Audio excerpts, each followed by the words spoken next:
Did Donald Trump just push the Middle East toward full-scale war? Trump has launched a massive military campaign against the Houthis in Yemen, escalating tensions across the region. But this isn't just about Yemen anymore. The Houthis have now targeted Israel directly, and Trump's response could drag the US and Iran into a direct military confrontation. The Houthis fired missiles at Israel's Dimona nuclear reactor, one of the most sensitive military sites in the world. The US aircraft carrier USS Harry S. Truman has been attacked 4 times, and the Houthis are now using hypersonic missiles that are nearly impossible to intercept. Meanwhile, Iranian missile ships are moving toward the Strait of Hormuz, signaling that this could spiral into a broader regional conflict. So why is Trump escalating this fight now? And could this lead to direct war with Iran? I need to tell you the story from the beginning.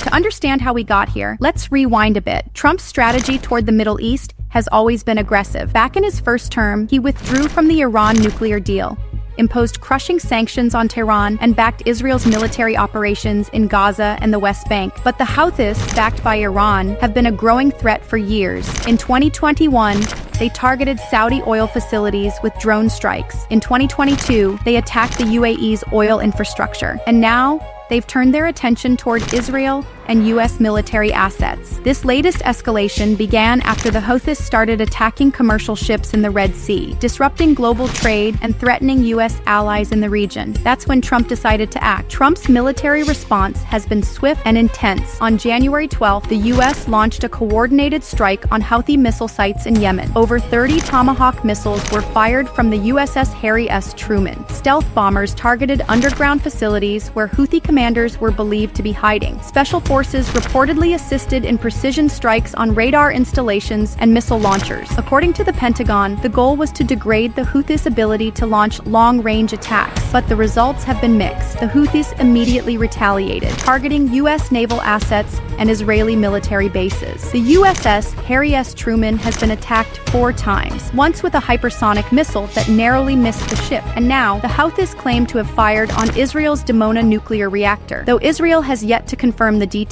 The Houthis aren't acting alone. They're backed by Iran. Iran supplies the Houthis with advanced missile technology, drones, intelligence, and funding. And this isn't a secret. Trump's former national security advisor, John Bolton, has said that Iran's involvement in Yemen is part of a broader strategy to encircle Saudi Arabia and Israel. Recent intelligence reports suggest that Iranian Revolutionary Guard units have been training Houthi fighters directly, and that the hypersonic missiles used against the USS Harry S. Truman were likely supplied by Iran. This puts Trump in a difficult position. If he strikes harder, Iran could retaliate, leading to a direct U.S.-Iran conflict. If he holds back, the Houthis will continue targeting U.S. and Israeli assets. Israel's role in this conflict is impossible to ignore. Israeli Prime Minister Benjamin Netanyahu has vowed to strike back at any threat, and the Houthis' missile attacks on Dimona and Nevatim airbase have pushed Israel closer to direct military action. Israel has already conducted targeted airstrikes on Houthi positions in Yemen. Netanyahu has hinted that Israel could launch a preemptive strike on Iran if the attacks continue. The problem? That would almost certainly trigger an Iranian response and potentially a broader Middle East conflict. Trump's approach so far seems reactive, not strategic. Keith Jones, a foreign policy correspondent, points out that Trump campaigned on an America First policy, promising to pull U.S. forces out of the Middle East. But now he's expanding military involvement. Why? Protecting Israel's strategic interests? Protecting U.S. oil supply chains through the Red Sea? Or using the conflict to distract from domestic political pressures? Interestingly, Trump once criticized Obama's Operation Ocean Shield, a successful anti-piracy mission,